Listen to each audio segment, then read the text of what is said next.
estimados amigos y amigas, estoy muy contenta de darles la bienvenida a un capítulo más de nuestro programa Memorias de Vida. Y esta noche estaremos en las redes, en Facebook, en YouTube, y tenemos el placer de darle la bienvenida a un invitado muy especial. Está con nosotros Enrique Cornejo en el programa Memorias de Vida, como ya les dije. Entonces, es un placer, Enrique, tenerte aquí con nosotros. Muchas gracias, Rocío, por la invitación y un saludo a todos quienes te están siguiendo. Bien, entonces son muchas las preguntas que deseo hacerte, porque has tenido una vida muy rica y la verdad muy intensa, ¿no? Y desde joven, además. Por ejemplo, en tu faceta, ¿no?, que nos vas a hablar esta noche, la faceta de educador, de docente. Enrique es economista, ha sido ministro de Comercio en el primer gobierno de Alan García, luego fue ministro de Vivienda y ministro de Transporte en el segundo gobierno del APRA, que duró del año 2006 al 2011, y actualmente, bueno, es vicedecano de la Facultad de Administración de Negocios de Universidad Nacional Mayor de San Marcos. Está a punto de cumplir 45 años de servicio a la docencia, ¿no?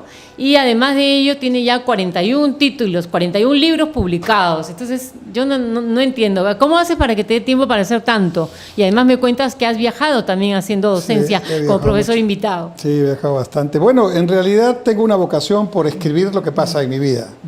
Entonces mis 41 libros están divididos en 3 grupos. Sí. Un grupo son libros de texto universitario que tienen que ver con teoría económica, comercio internacional, que normalmente los usan mis estudiantes, sí, y otros estudiantes. Sí. Luego tengo varios libros que son libros testimoniales. Sí. Max Hernández me presentó uno de ellos y me decía, digamos, tu ubicación en la publicación es narrativa testimonial. Y me explicó.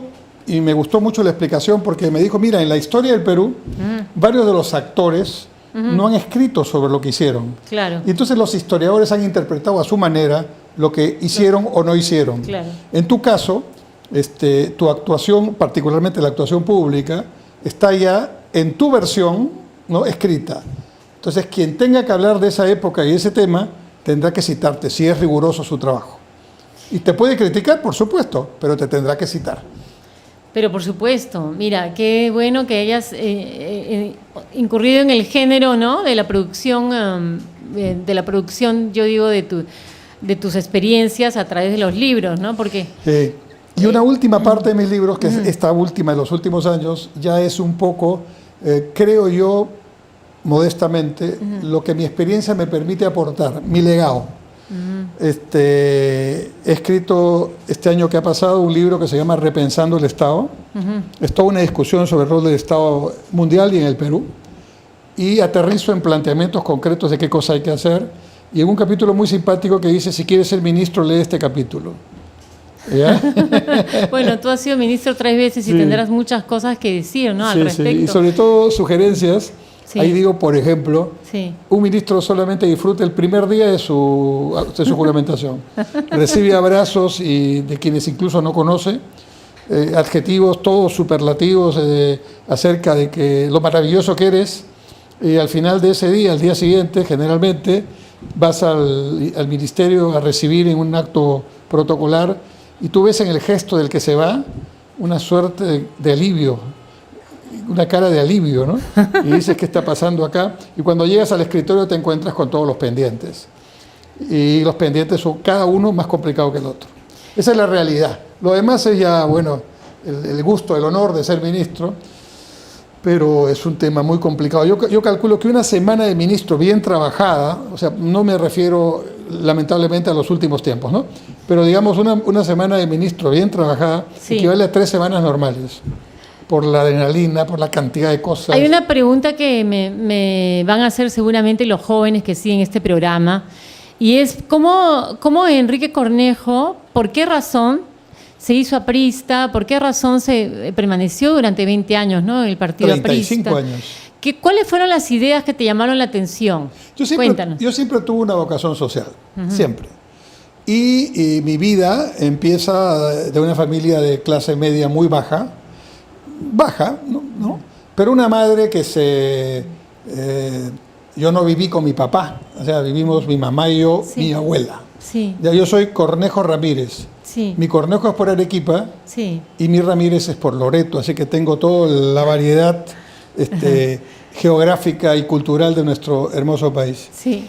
Y entonces mi madre, que era una educadora, sí, se fajó por mí y dijo, yo quiero que este muchacho haga lo que probablemente no he hecho yo. Claro. Y terminé estudiando en un colegio donde en teoría no debería estar, porque no nos daban los ingresos para eso, y estudiando en una universidad donde en teoría no debía estar. ¿Por qué? Porque mi madre... ¿Por qué dices eso? ¿Dónde estudiaste? Yo estudié en el colegio Hans Christian Andersen. Claro, angloamericano. No, bueno, sí, angloamericano, pero principalmente artístico. Qué lindo. El director era un rumano sí, que vino de allá y se casó con una pedagoga peruana. Y formaron el colegio por allá por los años 60. Y él vino con toda la onda de los niños cantores de Viena, de toda la cultura europea, sí, que pone, como tú sabes, has estado allá en la música y en las artes, unos elementos claves de la formación integral. Entonces, el examen de ingreso al colegio sí, era saber cantar, saber tocar algún instrumento o saber bailar. Y yo estaba en otro colegio, pero una profesora, amiga de mi mamá, sí, le dijo, ¿por qué no pones a tu hijo en el Hans Christian Andersen? Estaba en segundo de primaria, ¿no? Segundo grado sería ahora. Es un colegio bien interesante, promueven las artes, hay buen inglés, etc. Mi madre le hizo caso y terminé, para hacerla corta, en un examen bien raro, donde el director, el señor Sturmer, era un señor muy grande, peladito, con una gran, un acordeón, sí, y me dijo, 7 años, ¿no? Sí. Y me dijo, escoge alguno de los instrumentos que están aquí en la mesa. sí. Y yo escogí la maraca, porque la maraca no. Y me dijo, ahora voy a tocar Sígueme. Empezó a tocar una melodía y yo empecé a tocar la maraca y parece que la toqué bien porque entré. ¿Tenías ritmo? Tenía oreja. Y entonces, en el colegio, yo fui parte del coro de los niños cantores de Lima. Durante casi toda mi primaria y parte de mi secundaria hasta que me cambió la voz. Ah, y como niño cantor de Lima, me pasé por todo el Perú. Qué maravilla. Teníamos el uniforme de marinero de los niños cantores de Viena. Sí, sí, sí. Y yo tenía voz segunda. No la que tengo ahora, ronquita y un poquito... Yo cantando soy un tenor ligerito. Claro. Pero yo tenía una voz segunda. Sí. Así que, bueno, a mí me encantaba esa. Entrábamos los lunes, luego de cantar el himno nacional, con una marcha, ¿no? La marcha de Aida, ¿no? Qué maravilla. O entrábamos con la Quinta Sinfonía, o entrábamos con el Aleluya de Händel, ¿no? Y claro, ¿Y tú sabes cómo era la clase de música? No. Bueno, yo tenía mis compañeros de carpeta, uno tocaba el segundo violín, uno por allá tocaba el primer violín, otro tocaba el clarinete, otro el oboe, ¿no? Y la clase de música consistía, yo no tocaba instrumentos, yo cantaba, solfeaba algo. La clase era, y a todos los instrumentos, escuchar el sonido de los instrumentos, y luego con los ojos cerrados te ponían una película y tú decías, ¿qué instrumento estás tocando en este momento? Tiene que ser el clarinete. No, ese lo voy, jalao. Así fue. Entonces fue para mí una experiencia muy interesante, es tener esa niñez tan precozmente vinculada al arte y al país. Ahora pero me preguntaste cómo llegué al APRA. ¿Cómo te acercaste al partido? No fui chapista. De allá de la Torre. No fui chapista. Sí. No fui japista. Y yo no tenía idea que iba a participar en ningún partido político, aunque la vocación social la tenía. Pero sí, yo ya había leído a ella, había leído a Mariátegui, y en circunstancias, también para hacerla muy corta, porque es una historia que todavía no la he escrito. Sí. Siendo muy joven, dices, habías leído a... Sí, yo en la universidad lo leí. En la universidad. En la universidad, sí.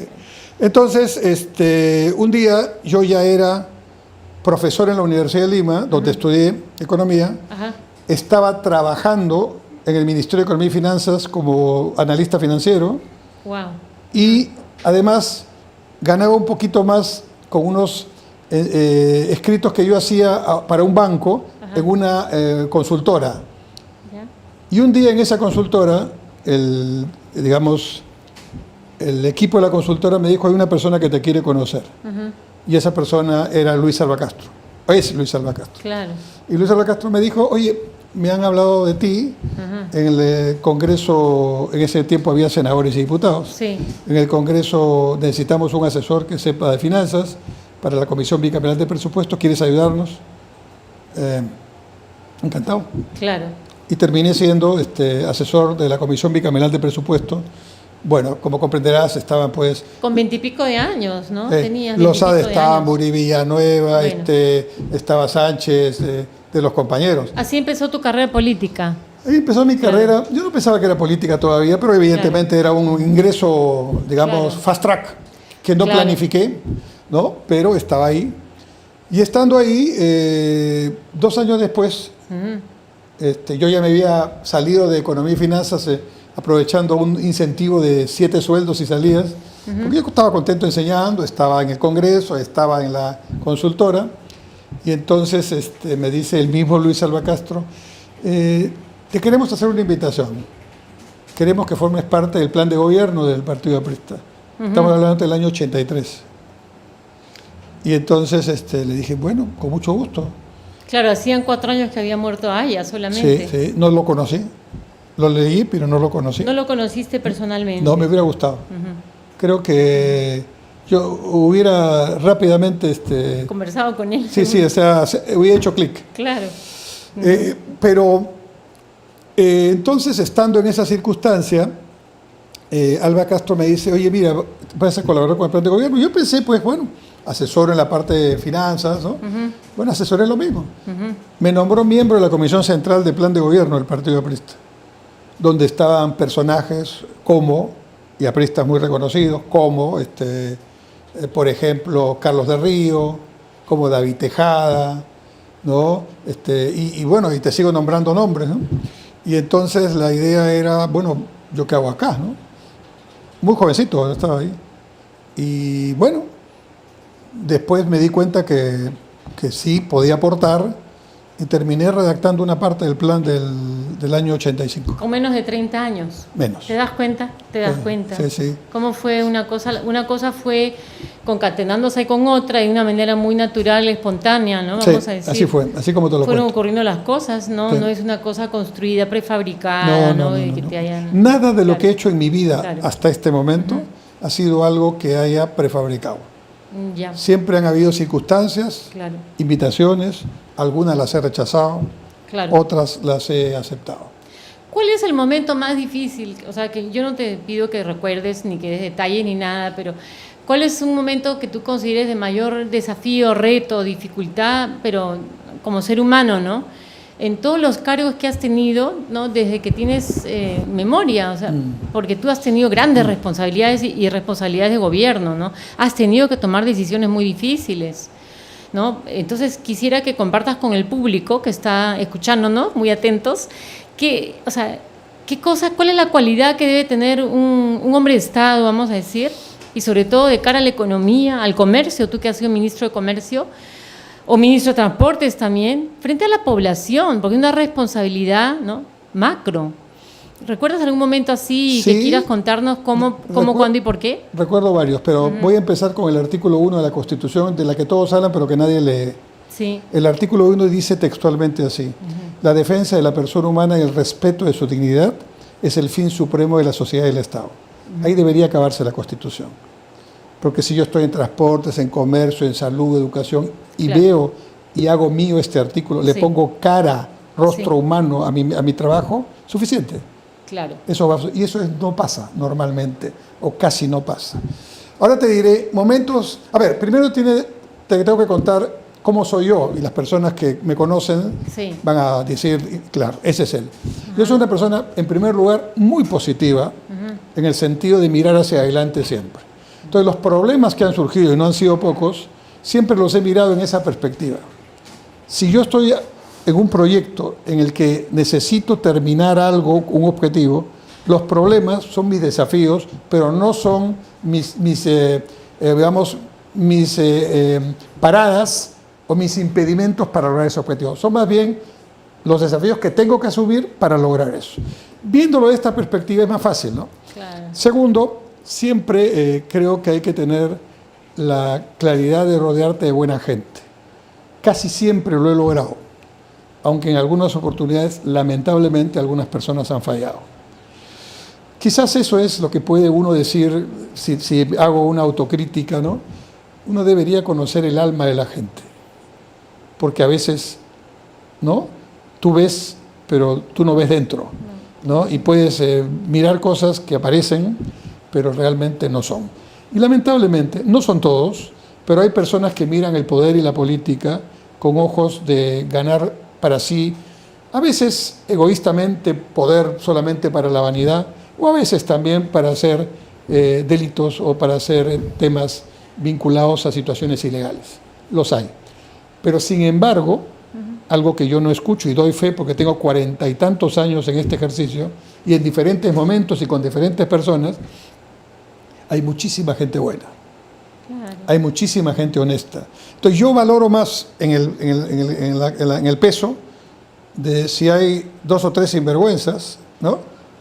Deben haber, por cada 2 o 3 sinvergüenzas deben haber 600 o 1000 gente honesta. Y vale la pena trabajar. Yo encontré en todos los sitios donde estuve gente muy buena. Hasta ahora los saludo, hasta ahora nos tomamos un café o recordamos eso. Yo tenía un estilo muy especial. Primero vamos al artículo 1 de la Constitución, sobre el cual he reflexionado hace poco. No es que creas que esto lo tenía hace tiempo. Pero, digamos, mi vida se explica en ese artículo.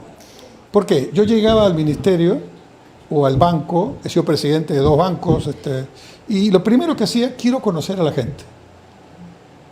Creo que pocos ministros se han dado un paseo el primer día de su función, saludando uno por uno a todos los funcionarios del ministerio. Por si acaso la Constitución que mencionas, me imagino que es la del 79. No, es la del 93, pero la del 79... Cuyo artículo recoge también como primero la del 93. Sí, pero claro, la del 93 es el que he recitado, es la vigente. Claro. Pero si tú ves la del 79, tiene el 90% del texto que te he dicho. Claro. Las dos nacían enfocando, obviamente, este tema en cómo debe enfocarse. La primera constitución humanista que hubo en toda América del Sur, pues fue la del 79, con ese artículo que ya no se centraba en el Estado, sino en la persona humana. En la persona humana. Exacto. Y entonces, solamente, si vamos a ese tema, para no hacerla muy complicada, claro, las escuelas de formación de gestión pública, de administración, un curso debería dedicarse solamente a ver cuál es el rostro humano de lo que haces.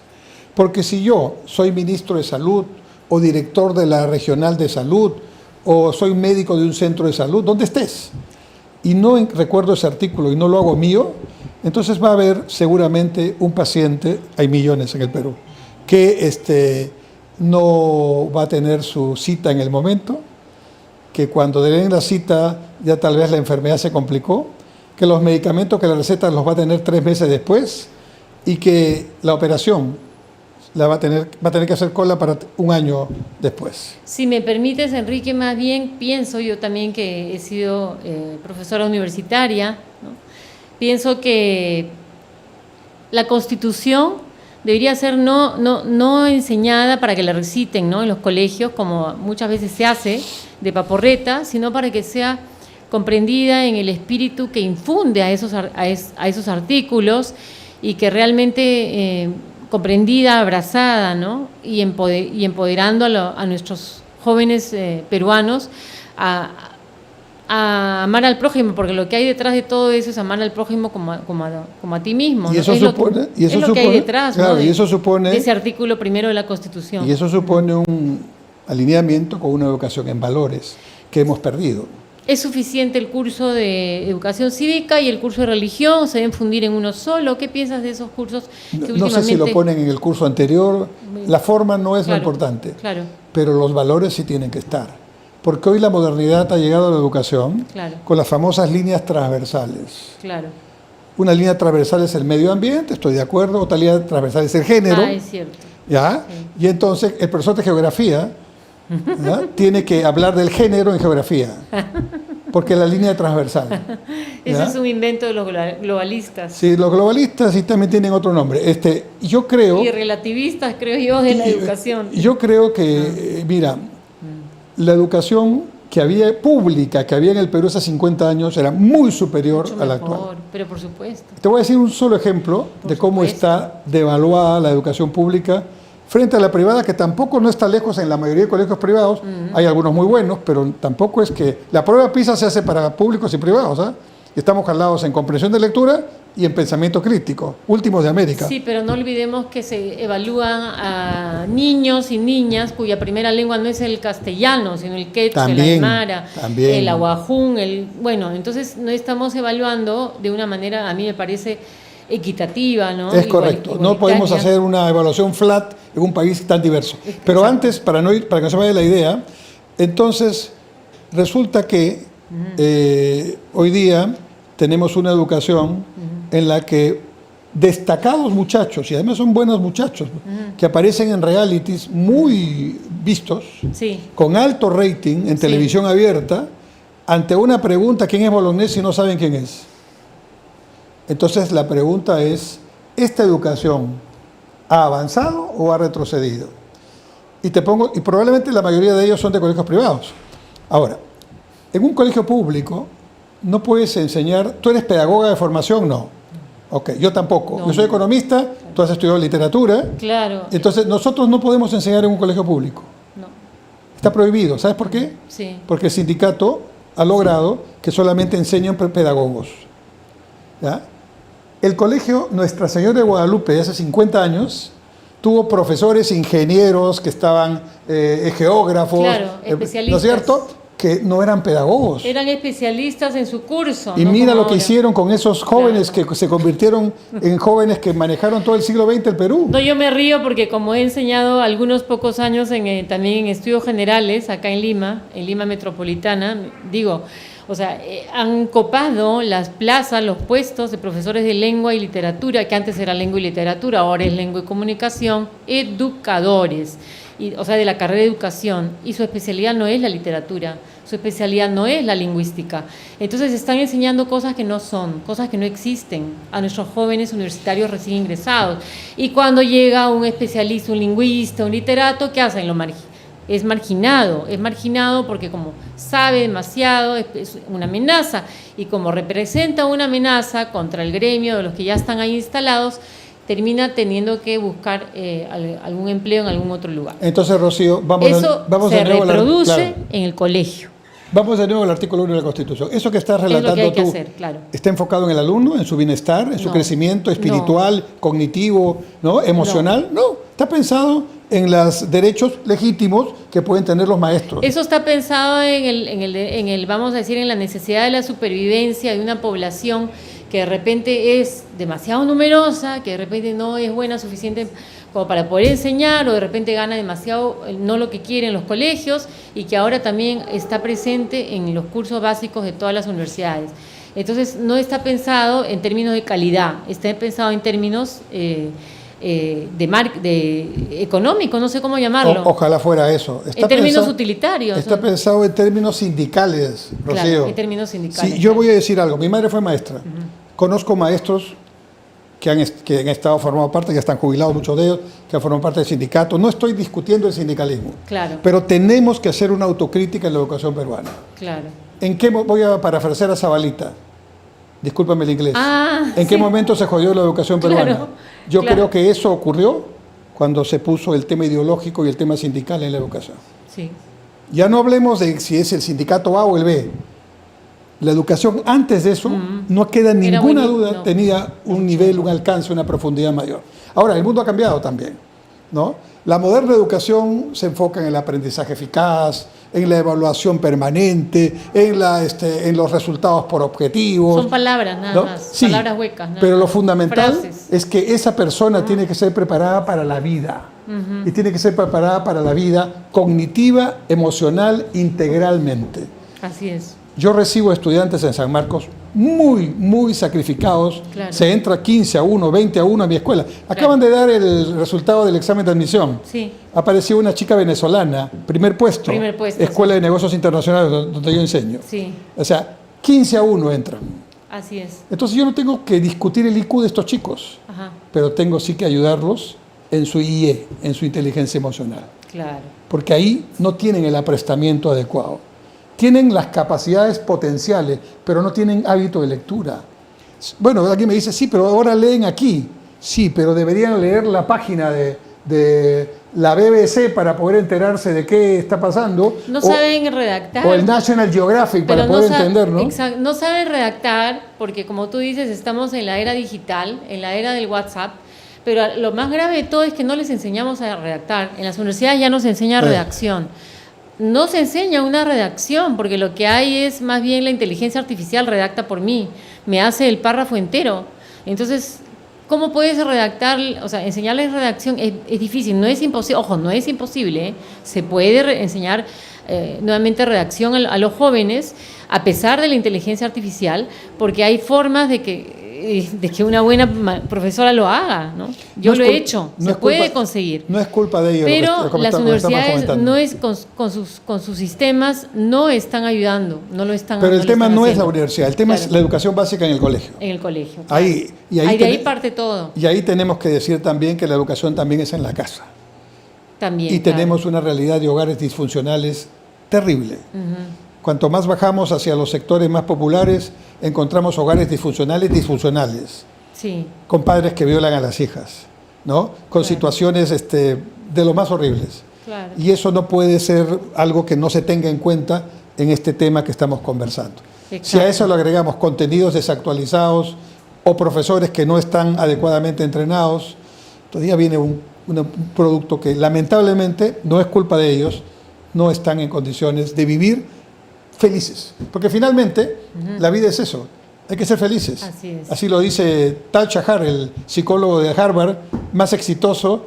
Tú sabes que en el curso de Harvard que más demanda tiene es el curso de cómo vivir felices, ¿no? ¿Ah, sí? Sí, no es curso de negocios. Todos los hombres de negocios que van a ser CEOs de las principales empresas del mundo, dicen, ya sé cómo ser millonario, pero quiero ser feliz. Claro, han inventado el índice de felicidad, ¿no? Sí. Así como se inventó el índice de desarrollo humano, el índice también de felicidad. Pero yo te quería preguntar, ¿qué opinas de la Agenda 2030? Antes estábamos con la Agenda 2020, ¿cómo era? 2025. La Agenda del Milenio. La Agenda del Milenio, etcétera. Ahora, ¿qué opinas? Te voy a hacer una pregunta doble, una pregunta compleja. Esta agenda que se está enseñando además en las universidades, ¿no? Porque ahora resulta que las monografías, los ensayos, todo tiene que ser en torno a la famosa Agenda de las Naciones Unidas, ¿no? Que fue Agenda del Milenio, es Agenda 2030. ¿Y qué opinas tú de ello? Porque, a ver, ellos han hecho una agenda para todos los países por igual. O sea, el Perú tiene el problema del agua, el problema del género, el problema de esto, del otro, ¿no? Y todos tenemos que mirar, o sea, con una mirada ya recuadrada hacia esos temas, ¿no? Que están preestablecidos. Sí, y ahora esa Agenda 20... ¿Te parece relevante? A ver, es un tema que hay que comentar. ¿Te parece relevante? Es un tema que hay que discutir. ¿Es un enfoque aceptable? Yo digo, a ver, que Naciones Unidas tenga una propuesta sobre la educación es un tema interesante, pero de ahí el contenido, que yo lo acepte plenamente como una Biblia, no. Podemos conversar de eso más adelante. Si claro. Más bien te iba a preguntar sobre un comentario que leí o que escuché de ti en una de las entrevistas, que, bueno, he preparado, ¿no? He visualizado yo antes de venir a entrevistarte hoy. Pues quería preguntarte acerca de lo que dices, ¿no? Que Dios es peruano, dices, porque estamos en un momento de la geopolítica, ¿no? Vamos a decir, y también de la economía global o mundial, donde el Perú, bueno, están pasando muchas cosas a la vez, ¿no? Estamos atravesando, por ejemplo, ya empezaron las operaciones en el puerto de Chancay, ¿no?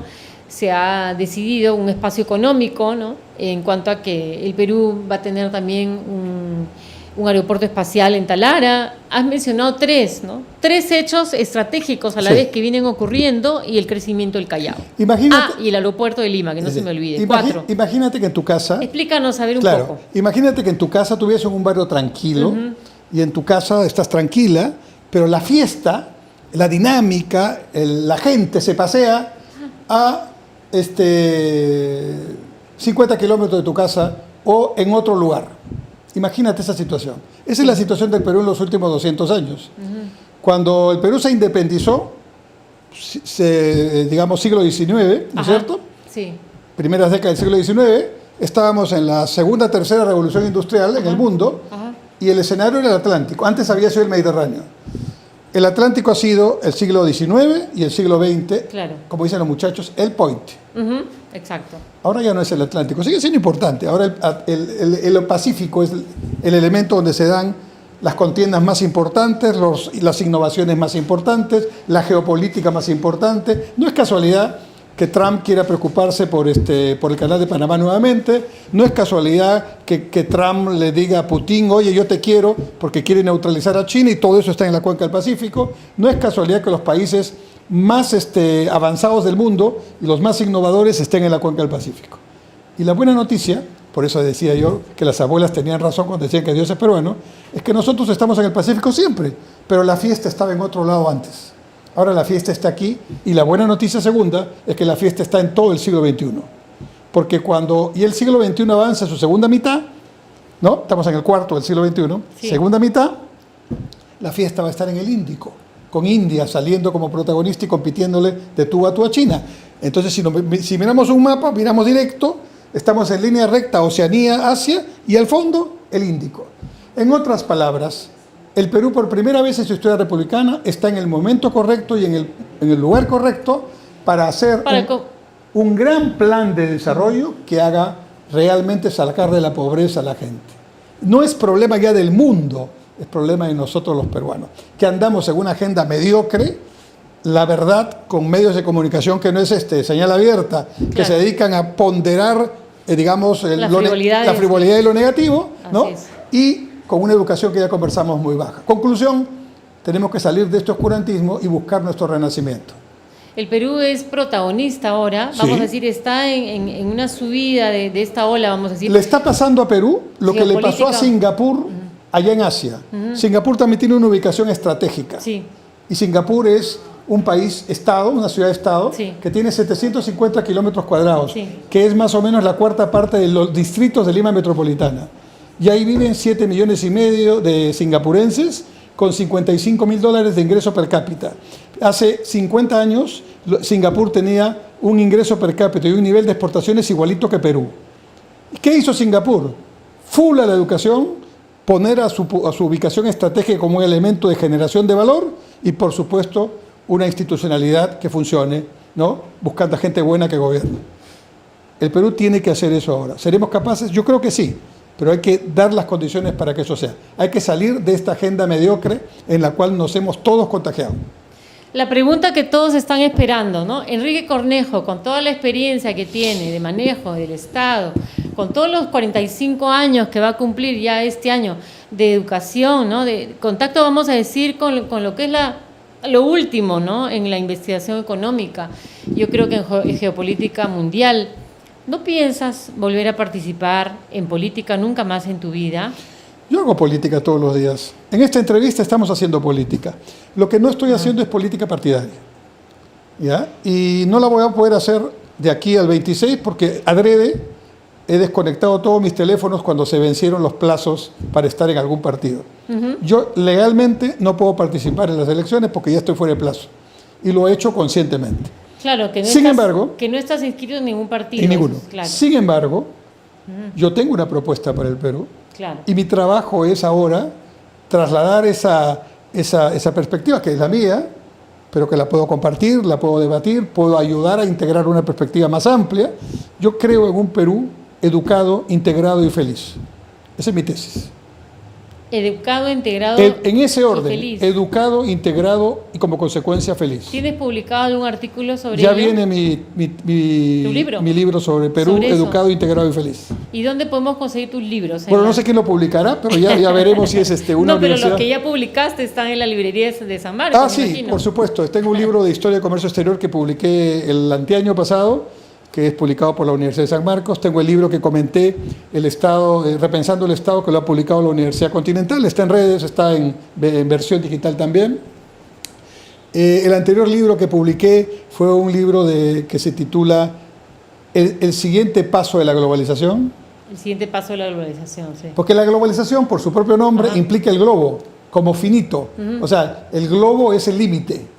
Pero hoy estamos haciendo cosas fuera del globo. Claro. Estamos haciendo turismo espacial, estamos haciendo minería, economía de minerales en asteroides, estamos haciendo ya próximo viaje a Marte, estamos haciendo el primer viaje de la mujer astronauta a la Luna, ¿no? Ya los chinos y otros más ya han hecho el primer teletransportador de partículas. En otras palabras, Guerra de las Galaxias, ¿eh? Lo único de Guerra de las Galaxias que no se puede hacer en este momento es la teletransportación. Bueno, ya hay teletransportación de partículas. La partícula llega modificada, pero ya se trasladó. ¿Qué nos esperará cuando vengan dos elementos que vienen en este siglo XXI? La computación cuántica, que ya hay computador cuántico, pero todavía estamos como la IBM del año 56, ¿no? Es una computadora binaria, pero todavía, todavía digamos, básica. ¿Ya? El mundo está ahí, ¿no? Pero cuando esta computación cuántica, que ya no es 0, 1, 0, 1, 0, 1, sino es la multiplicación por n de todas las combinaciones y velocidades impresionantes, la teletransportación existirá. Ya lo dijo antes de morir el famoso Stephen Hawking. Stephen Hawking. Ahora, otra pregunta más. Espérate, y lo segundo que va a pasar en el siglo XXI. Todavía estamos lejos, pero ya lo haremos. Yo no lo veré tal vez, pero estoy seguro que mis nietos lo van a ver. Completar la cartografía del cerebro humano. Hasta ahora tenemos la de una lagartija. Pero cuando el cerebro humano es como la galaxia, ¿no es cierto? Sí. Son millones de conexiones neuronales que están ahí. Y eso tiene que en algún momento completarse. Y cuando se complete, imagínate tú, vencer al Alzheimer, vencer al Parkinson, identificar qué parte del cerebro es la que genera las enfermedades de salud mental, en fin. ¿Por qué razón crees que el Perú hasta este momento no fabrica su propia tecnología? Por desidia nuestra. Porque peruanos que están fuera sí fabrican tecnología. Yo tengo un exalumno de la Universidad de San Marcos, que es gestor de negocios internacionales de San Marcos. Sí. Un alumno excelente de la primera promoción. Sí. ¿Sabe dónde trabaja? En Silicon Valley. Fuera. ¿Y sabes dónde trabaja en Silicon Valley? Sí. En Apple. ¿Y sabes qué hacen Apple? Los tecnólogos están inventando sus temas, pero ellos no saben cómo ponerlo en valor al mercado. Su trabajo es toma al genio, le dice, mira, he inventado un celular que se dobla en 4, no existe todavía, ¿no? Pero que se dobla en 4 y lo puedes meter aquí en tu bolsillo, ¿no? De esta manera. Ya, bueno. Entonces, él ve cómo se puede canalizar eso en el mercado para darle valor. Esos son los peruanos. Estoy tocando un caso. ¿Por desidia o por corrupción? Bueno, la corrupción es un mal transversal, ese sí es transversal, y daña lo más extraordinariamente útil de la persona, daña su sentido de vida. Y la corrupción, que no es un tema de ahora, se ha multiplicado con el narcotráfico. ¿Crees que...? El narcotráfico ya llegó a las instituciones políticas. Entonces, ¿Y sabes qué pasa con el narcotráfico? Como el narcotráfico necesita poner en valor su dinero mal habido, no tiene ningún escrúpulo ni ningún problema en comprar conciencias, comprar instituciones, comprar hasta instituciones políticas. Y cuando eso estás luchando contra un cáncer institucional demoledor. Por eso una vez escuché decir que la cuarta pata del Estado peruano pues es el narcotráfico, ¿no? Pero el narcotráfico maneja, tú sabes que el narcotráfico está en segundo lugar. El narcotráfico en el Perú es más o menos, serán 3.000 millones de dólares en este momento, de negocio, pero ya hay uno que lo superó. ¿Sabes cuál es? La minería ilegal, que está casi por los 4.000 millones.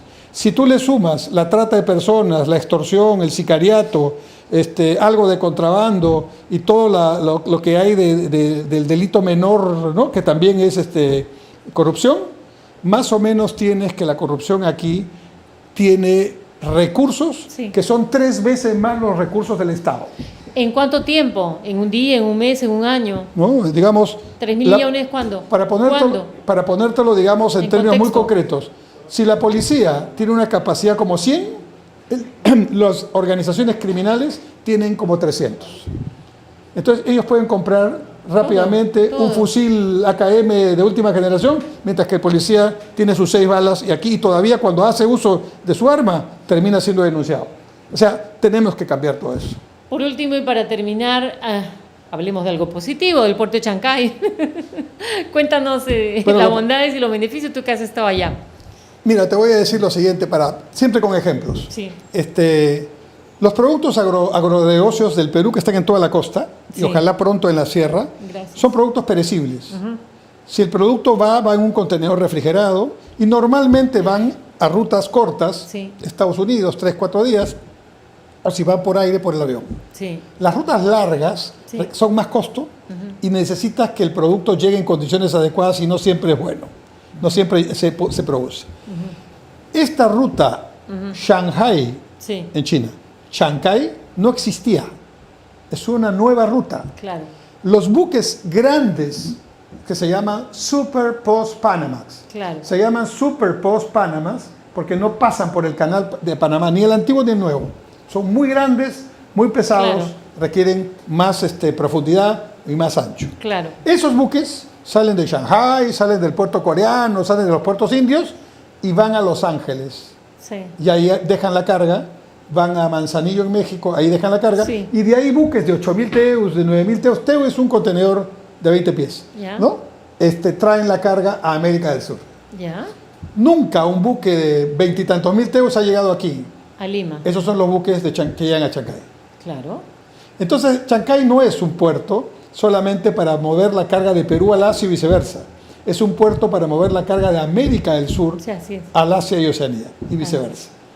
Esa es la importancia. Por lo tanto, somos parte de una nueva ruta asiática americana que disminuye en 10 días el trayecto porque es directa. Claro, podemos hacer una analogía con Constantinopla, ¿no? A ver. Claro. Puede ser que entre Chancay y Callao, ¿no? Somos la nueva Constantinopla del nuevo milenio. Ok, somos la Constantinopla de aquel tiempo, somos el Singapur de América del Sur. Claro, qué bien. Y eso significa, ahí viene lo positivo, que si dejamos la mediocridad y dispararnos balas entre nosotros mismos y empezamos a enfocarnos en 3 o 4 temas. Hoy día hemos hablado de la educación. Hemos hablado de los valores, hemos hablado de la necesidad de tener, digamos, un propósito como país. Claro. ¿No? Y bueno, si solamente somos capaces de dejar a un lado nuestras diferencias, dejando la corrupción, esa no entra, ¿no es cierto? Claro. Y poniéndolos en 2 o 3 temas, ¿seremos suficientemente inteligentes para hacer eso? Y podremos avanzar. Lo demás se discute porque en democracia hay que debatir. Otra cosa, hay que perderle el miedo al debate. Porque cuando no hay debate hay autoritarismo, y cuando hay autoritarismo eso es autocracia y dictadura. Absolutamente de acuerdo contigo, Enrique. Pues ahora que estamos hablando de todos esos valores, también recordar, ¿no?, que no solamente todo lo que has mencionado, sino desapegarnos del amor al dinero, desapegarnos de la falta de respeto que tenemos por la institucionalidad y por la ley, ¿no? O sea, y más bien amar al prójimo es respetar la ley, ¿no? Por supuesto. Y querer a su patria, iba a decir. A ver. En esta semana, sobre todo, que es la Semana de la Mujer, bueno, el mes de la mujer, el mes de marzo, claro. ¿Qué mensaje le darías a la mujer peruana? Bueno, que más que un feliz día de la mujer sea un día de reflexión. Claro. Yo creo, sin participar para nada en los temas estos que incluye la agenda de género, que aquí todavía hay mucho machismo. Y ese machismo tenemos, sobre todo los varones, que encontrar la manera culturalmente de ir cambiándola. Machismo es no solamente que a 2 posiciones, mujer-hombre, normalmente la mujer gana menos, ¿no? Claro. No es solamente eso, no es solamente la violencia que hay aquí contra muchas mujeres. Sí. Machismo es también cuando dicen en una familia a la hija, oye, tú atiende a tu hermano, ¿no es cierto? Porque eso es lo que te corresponde a ti. O cuando al hijo le dan un poquito más de comida, el pobre es el que trabaja más, ¿no? O sea, ese tipo de cosas sí hay que cambiarlas. Pero de ahí a discutir ideológicamente y convertir este tema en un asunto en el cual ya entran otros asuntos por debajo de la mesa, hay una gran diferencia. Yo un día te cuento, fui invitado a un evento de la Agenda 2030. Sí. Porque yo enseño en mi curso en la universidad, discuto este tema, pero discuto académicamente, ¿no?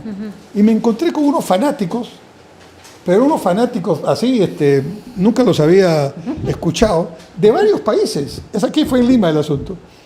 Y yo terminé siendo, digamos, el único que decía, oiga, a ver un momentito, ustedes no están de acuerdo con la ideología de género, yo tampoco. Pero de ahí a decir que no hay machismo es muy diferente, ¿no es cierto? Entonces vamos a poner las cosas... Eran extremos ya, claro, extremistas. Porque un día un cura en una digamos, explicación de la palabra ahí en la iglesia, ¿no? Dijo algo así. ¿Ustedes alguna vez han visto un cuadro de puros oscuros? De puros oscuros. Puros oscuros, claro. ¿No? O un cuadro de puros blancos. Difícil, ¿no? Les dijo. Normalmente los cuadros tienen matices, ¿no? Y yo, parafraseando al cura, diría, ¿tú has visto alguna vez una política pública que sea lo que el texto dice en el extremo? No, la política pública se construye y se matiza. Hay valores que no se renuncian, hay principios que son, digamos, no negociables, pero la vida necesita encontrar en todo, en las relaciones sociales, en las relaciones de pareja, en las relaciones políticas, encontrar puntos de encuentro donde parte de lo que tú quieres hacer no lo vas a poder hacer, porque sola o solo no lo puedes hacer. Tienes que ceder. Y el asunto es que no cedas en tus valores, sino que cedas en tus posiciones. Escuela de Harvard, primer curso de negociaciones, la escuela más exitosa del mundo. Enfócate en tus intereses, nunca en tus posiciones. Muy bien, pues ha sido todo un placer tenerte aquí y Gracias, escuchar todas tus experiencias y además los valores, ¿no? Bueno, que como educador y también como gestor y estadista que eres hasta el día de hoy, bueno, has compartido con nosotros. Y a los jóvenes que te ven, participen. Claro. Participen. Claro. En el siglo XX, que ya pasó hace mucho tiempo, por supuesto, ¿no? Los grandes literatos, historiadores, políticos, deportistas se formaron en los años 20, 30 aquí. Así fundaron fue. Partidos. Así fue. Crearon ciencia. Con menos de 30 años. Y eran todos jóvenes universitarios. Claro, eran Así que jóvenes. Arriésguense, no tomen esto como una limitación. Los adultos tenemos que ayudarlos, pero ya tenemos que dejarles paso. Así es. Las grandes responsabilidades son de los jóvenes, ¿no? Sí. Y además deben hacerlo por idealismo, no deben hacerlo por dinero. Así es. Muchas gracias. Muchas gracias, Rocío, por la invitación. Gracias en Memorias de Vida por seguirnos hasta aquí y que tengan una linda noche y se queden con estos pensamientos para el resto de la semana. Adiós, hasta la próxima.